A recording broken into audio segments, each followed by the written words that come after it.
Okay ဒီကကျွန်တော်တို့ duration တို့ work တို့ unit တို့ကိုကျွန်တော်တို့လေ့လာကြည့်အောင် Okay နော်ဒီအားတွေကကျွန်တော်တို့အခြေခံ unit တွေဖြစ်တယ်ကျွန်တော်တို့ project ဒီ Microsoft project မှာ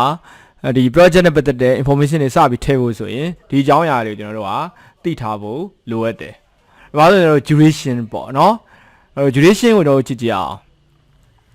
duration ဆိုတာဘာပြောအောင်ဆိုတော့ဒီ test တစ်ခုရဲ့ကြာချိန်ပေါ့နော်အစကနေအဆုံးဒီသူ့ရဲ့ length ပေါ့နော်ဒါတည်းကကျွန်တော် duration ကိုဘယ်လိုပြောလဲဆိုတော့ duration ကို the length of a test from start to finish လို့ပြောတယ်အစကနေအဆုံးဒီအဲ့ test တစ်ခုရဲ့ကြာချိန်ကိုကျွန်တော်တို့က duration လို့ပြောတယ်နောက်တစ်ခုက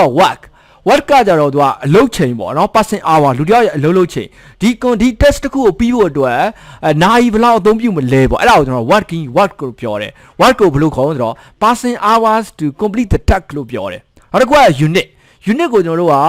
ဘယ်လိုခေါ်လဲဆိုတော့ assignment unit လို့ခေါ်တယ် assignment unit ပေါ့ဒါလည်း unit လို့ပဲသုံးတယ်သူကဘာဖြစ်တုံးဆိုတော့ဒီလုပ်ငန်းတစ်ခုပြီးဖို့အတွက်အဲ့ဒီအလုပ်ကိုဘယ်လို resource တွေအသုံးပြုရမှာတော့ပေါ့နော်အဲ့ test တစ်ခုပြီးဖို့အတွက်အချိန်ဘယ်လောက်သုံးမှာတော့ဘာ resource တွေသုံးမှာတော့အဲ့ဒီ resource ကိုအပြည့်အဝသုံးမယ် full time ဆိုရင် 100% percentage နဲ့ပြောရင် 1.0 အချိန်ပိုင်းပဲဆိုရင်တစ်ဝက်ပဲဆိုရင် half time ဆိုရင် 50% သူရဲ့ unit ကိုပေါ့နော် unit ရဲ့အသုံးပြုမှုကိုဒါမှမဟုတ် percentage နဲ့ပြောရင် 0.5 အဲ့လိုပြောတယ်ပေါ့အဲ့တော့ unit ကိုဘယ်လိုပြောလဲဆိုတော့ unit ကို assignment unit လည်းသုံးတယ်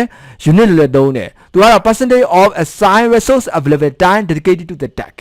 အဲ့နော် full time 100% or 1.0 half time 50% or 0.5 okay အဲ့ဆိုတော့ဒီ formula ကိုကြည့်လို့ရပြီduration ကိုလိုချင်တော့က what ကိုဒီ unit နဲ့စားမှာဟုတ်ပြီနော် what ကိုဒီ unit နဲ့စားမယ်ဟုတ်ပြီမှန်တော့ဒီနမူနာတွေနဲ့တွက်ကြည့်မယ်ပေါ့နော်နမူနာတွေနဲ့တွက်ကြည့်မယ်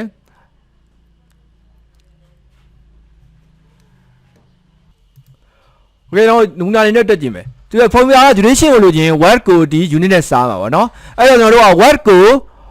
နိုင်40ပေါ့40 hour လို့ပြောလိုက်မယ်အဲ့တော့ unit ကိုတစ်ဝက်ပဲသုံးမယ်ပေါ့နော် 50% အဲ့ဒါဆိုရင် duration ဘယ်လောက်ဖြစ်လာမလို့ဆိုတော့ duration က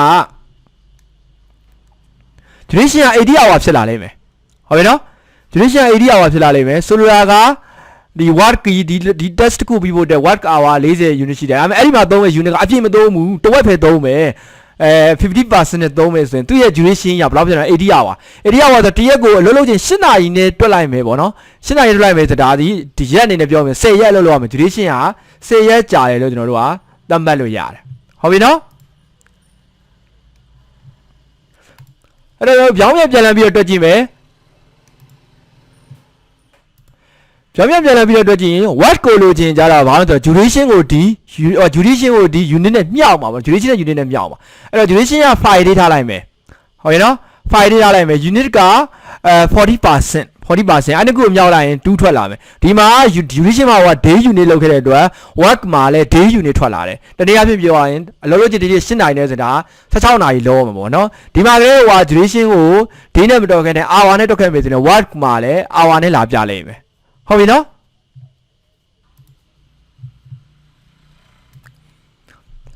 โอเคတော့ဒီမှာ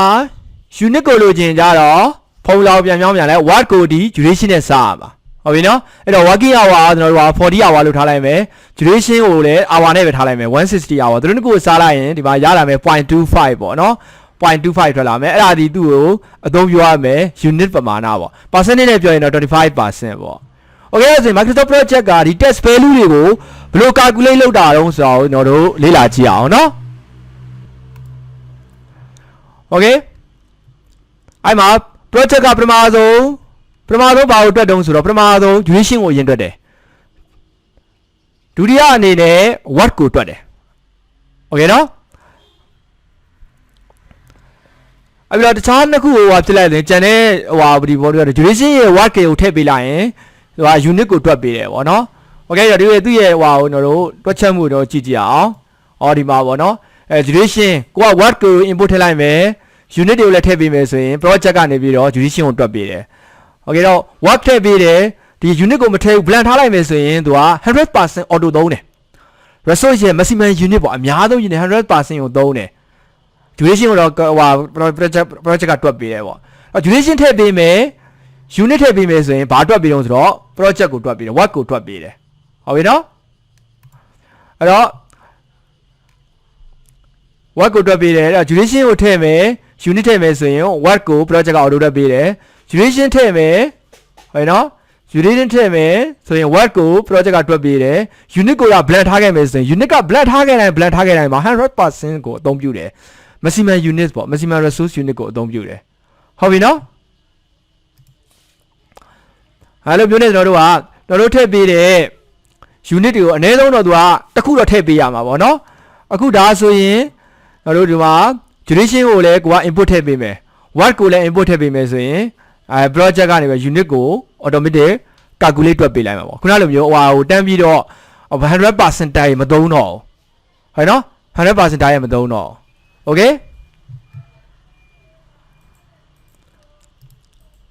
okay ဆိုရင်တော့ဒီ Microsoft project မှာဒီ test value တွေဘယ်လို auto တွက်တယ်ဆိုတော့ကျွန်တော်တို့သဘောပေါက်သွားပြီ okay နော်